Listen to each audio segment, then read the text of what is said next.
It's not the work of one person anymore. Madame Tussauds worked alone. Later, she worked with her sons. I learned something from one of the sons, anyway. And then,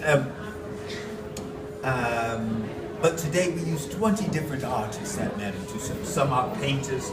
Of course, we have a dentist for our teeth. We have photographers, the sculptor, and so forth and so on. We need a lot of people. People who work with just the hand. So it takes quite a lot of people to make this figure. Sorry for interruption. I have a question. Yes. Do they work in detail to all over the body, or just the face is the most important point to focus on it, and in so details on it? It depends on, well, no. We work quite detailed on lots of the body, but it depends on how much of the body you will see. Okay. The plan is clear. Yes, so, for example, we have Beyonce. We know from the beginning that her legs and things will not be under a dress. Yes, they're going to be shown. So it's important to get those measurements precisely correct. Yes. I thought about Jennifer Lopez's bottom, and that has to be measured to be correctly. Of course. You know, that's so one of the most important. It's an important part of her body because she's famous for it. So we have to measure the bottom to make sure it's correctly. Did you measure it? I didn't personally. No, I did not. I can say that I did. But things like, and of course, if we have athletes, the legs, the arms. If you'll see some athletes in some of in the last one, and. So the tennis players, the gymnasts, their arms and their hands and all of those have to be cast so that their muscles are exactly in the form that their actual muscles are. So those parts are important. But for a politician or for someone else, of course it's important we get the body right, but we know that it will never be seen. Yeah, of course. So it's not so detailed in its final performance. Yes, we must get the length right. We measure everything. Chest size, waist size, hip size. Also for the clothing, they must fit properly. And they should fit like they fit on the person. Sometimes we get the clothing from the person, so it must fit on the figure like it does on them. That's important. So we do measure. We take over 300 different sorts of measurements to make the statue. They're all put on a chart that looks like this. Now you think, what does that mean? That means we use something very old-fashioned called a caliper. And the caliper is used, this particular one is used to measure the head. So we measure from a point on your face called the tragus. And the tragus, do you know where your tragus is? No, okay. Most people don't know where the tragus is, but the tragus lies within your ear. And the ear is one of the few places on the body, the tragus, that doesn't move from its position no matter what sort of face you're doing. If you cry, if you laugh, if you holler or scream, the tragus doesn't move. So we measure from there to, let's say, the tip of your nose. And then those things are put on here like that, from point A to point B.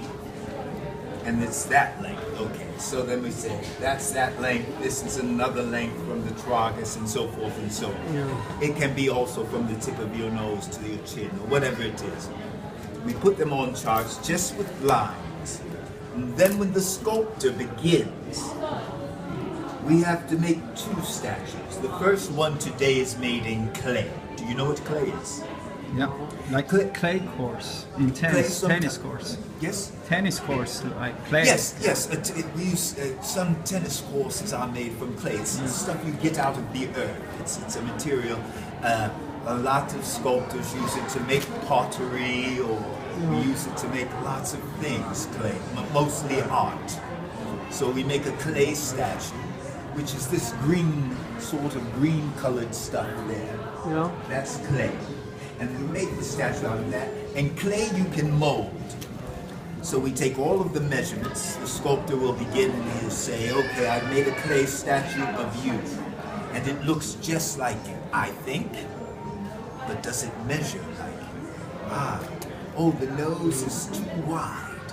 So I have to take some clay off. Calibrated. Yes, exactly.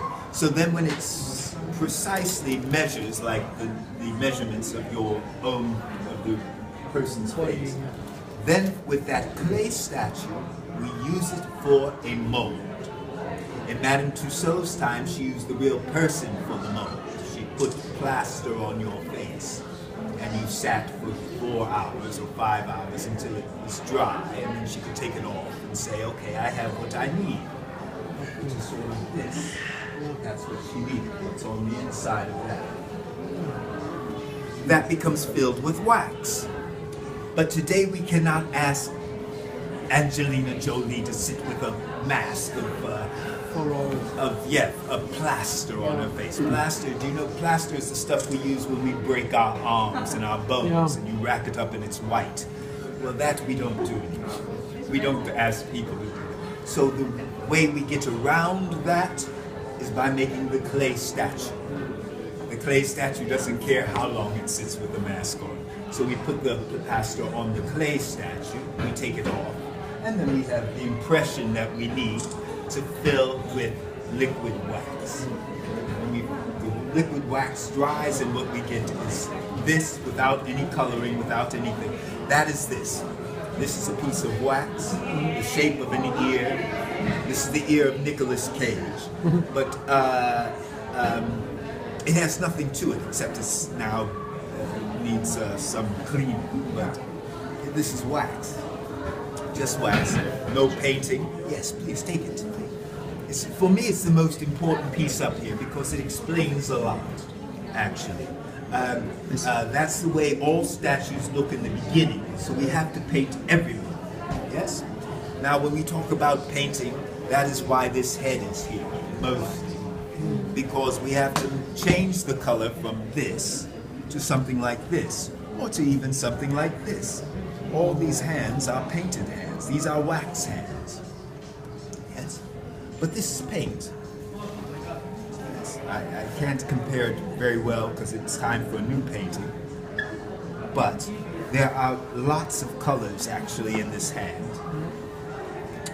And there are a lot of colors in Mr. Murphy's face when I put him on this side. Now we have to paint in 2 parts. This is part 1.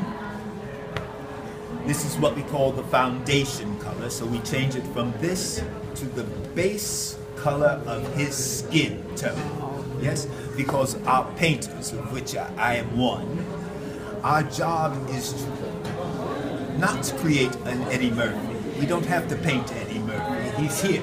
His face is here. Our job now is to put skin on the face of Eddie Murphy. And that's quite a different story about painting. It's a different way of painting. It requires a different technique. So, we begin with the base color. He now looks like a mannequin in the shop window when we go shopping to buy our clothes. What I want, what you've come to see, of course, is the second half. This half is actually filled with more colors than you probably would imagine. But the way we paint it is called stippling. And stippling looks like this. I'm going to show you what stippling is. I have a color palette. This happens to be the color palette from Robbie Williams, the singer Robbie Williams. Do we all know Robbie Williams? Well, he's on the first floor here. If you don't know him, he was the statue lying on the bed, on the round bed. That's Robbie Williams. All of these mixed colors in the center of the palette are in Robbie Williams' skin. All of these colors are used to paint Robbie Williams downstairs. Now, when I take my brush, considering that this is Eddie Murphy, I'll take a darker color. Let's say I take this dark brown. I fill the brush up. And then the painting process, stippling, looks like this. Try to get a position where most people can see, but it looks like this.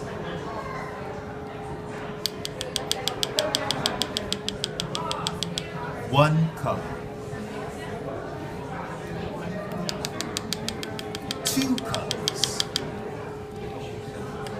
3 colors, 20 colors, later, 20, 21 colors later, what we have is skin. They're little splashes of paint. The brush doesn't touch the wax, it must just splash on. But is it still this thickness of brush? The brush? Is it that? Oh, I have different brushes. Or is it a much thinner brush? We have lots of brushes. When I begin, it's not quite this thick. I have some other brushes. But it's some of our brushes are for the base paints are this. So how many centimeters away from it are you when you're flicking it?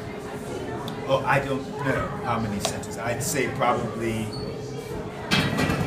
like this. So it's about a centimeter, perhaps a centimeter and a half. And you can judge it exactly where the drop will land? No, I can't. Really? No, absolutely not. So it's just chance, and you have to just keep on trying.